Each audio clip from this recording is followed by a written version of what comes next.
Bueno, el día de hoy, junto con mi grupo, el cual está conformado por Angie Juliana Goyes, Alejandra Pechene Mejía, Giancarlo Santa Cruz y mi persona Richard Andrés Payares, vamos a hablar acerca del tema de la filosofía analítica y de las grandes ideas pues, que esta filosofía tenía. Entonces, por lo tanto, empezar hablando un poco acerca de lo que es la historia y de cómo surge, pues se dice que esta filosofía es una tradición histórica, la cual comienza pues, a principios del siglo XX en el mundo anglosajón, cuando esta idea se rebeló contra la corriente que en ese entonces era dominante, la cual era la del idealismo absoluto.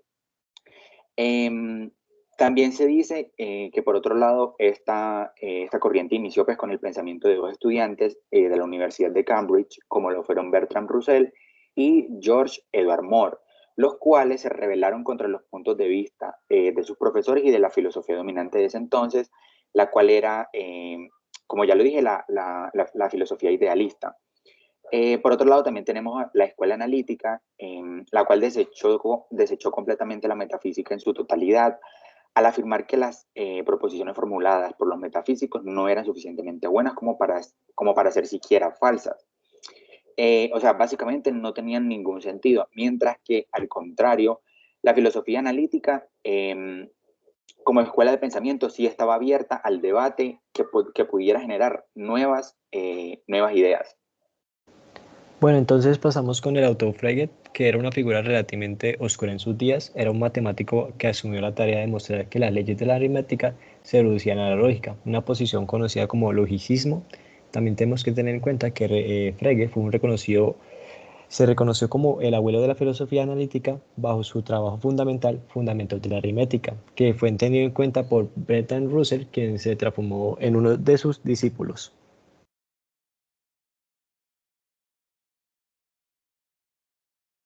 Bueno, hablando ahora acerca de lo que es el objetivo primordial de esta filosofía, nos podemos pensar en la siguiente pregunta.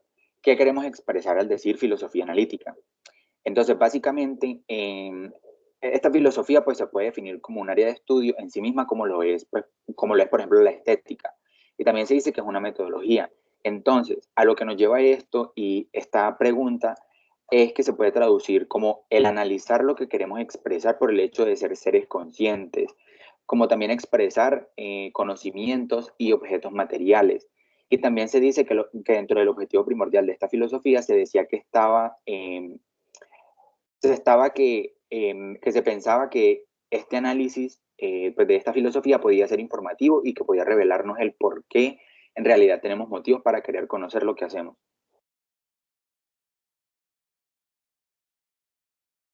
De las primeras figuras importantes de la filosofía analítica fue George Edward Moore, que sostenía que el propósito de la filosofía no era debatir la verdad de las creencias comunes acerca del mundo, sino analizar su significado. Este autor, por otro lado, comenzó con los estudios clásicos y fue atraído hacia la filosofía por Bertrand, pero no estaba interesado en la filosofía matemática y argumentaba que el punto de partida tenía que estar en nuestro como la certeza de que somos seres conscientes, que vivimos en un mundo de objetos materiales en compañía de otros seres conscientes. Por eso, para el trabajo de la filosofía no era el de demostrar o refutar ninguna de estas afirmaciones centrales, sino el de analizar lo que queremos expresar por ser seres conscientes, por conocimientos y por objetos materiales. Pensaba que este análisis podía ser informativo y que podríamos revelarnos porque en realidad tenemos motivos para querer conocer lo que hacemos. Entonces pasamos con las metodologías. Entonces existen dos interpretaciones, una estricta y otra amplia. Entonces voy a hablar sobre la estricta, que es una filosofía analítica que trata el análisis de los conceptos, particularmente a través del lenguaje. Por el contrario, existe la interpretación amplia, que comenzó con Platón y Aristóteles y se relaciona con las distintas virtudes intelectuales como la claridad, la argumentación, la apertura y la objeción. Entonces pasamos con el autor Russell, que llegó a creer que el mundo estaba hecho de una multiplicidad de elementos separados a los que llamó átomos, que eran elementos invisibles que resultaban del análisis lógico. Russell y su antiguo alumno desarrollaron un sistema de filosofía denominado atomismo lógico, basado en la premisa de que existe un isomorfismo entre la estructura lógica oculta y estructura de la realidad por el otro. En la década de los 1920 y 1930, el profesor de física Maurice Steel fue principal en el grupo de pensadores de Viena que se reunían para discutir sobre la filosofía. Estos fueron conocidos como el Círculo de Viena. En esas reuniones comenzaron a gestarse el positivismo lógico como uno de los movimientos fundamentalmente influyentes. Este grupo de pensadores realmente pensaban que algunos detalles de la teoría de Einstein sobre la significación debían estudiarse, pensaban que el sistema lógico que impulsó era demasiado estricto y consideraban que había toda clase de elementos que no debían estar allí. Por lo que asumieron el replanteo de esta idea general e introdujeron lo que llamamos teoría de verificación o criterio de significado. Esto consistía básicamente en los enunciados con sentido, se dividen en dos clases principales. En una clase tenemos enunciados que son verdaderos o falsos, solo en virtud de su significado, y no era necesario en absoluto investigar el mundo para entenderlos o considerarlos verdaderos.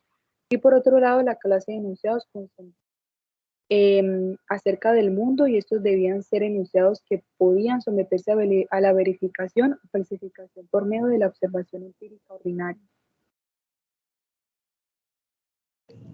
Pasamos a hablar de Gilbert Ryle, quien tomó una noción de los problemas filosóficos que surgen en un lugar equivocado en el lenguaje y lo aplicó en el problema de la relación entre la mente y el cuerpo. Entonces, pues notó que el cuerpo existe en el espacio y la mente no. Entonces Ryle señaló que la mente no puede estar en ningún lugar en específico y menos estar dentro del cuerpo, porque esta convención pasaría a llamarse un dogma en Fantasma de la Máquina. Entonces, pues Ryle llamó a esta clase una equivocación como error de categoría lógica y terminó diciendo que el alma es al cuerpo lo que el puntapié es a la pierna. Pasando a hablar del filósofo estadounidense William Horman, quien desafió la validez de distinción analítica sintética y cuestionó una tradición que remontaba en Immanuel Kant.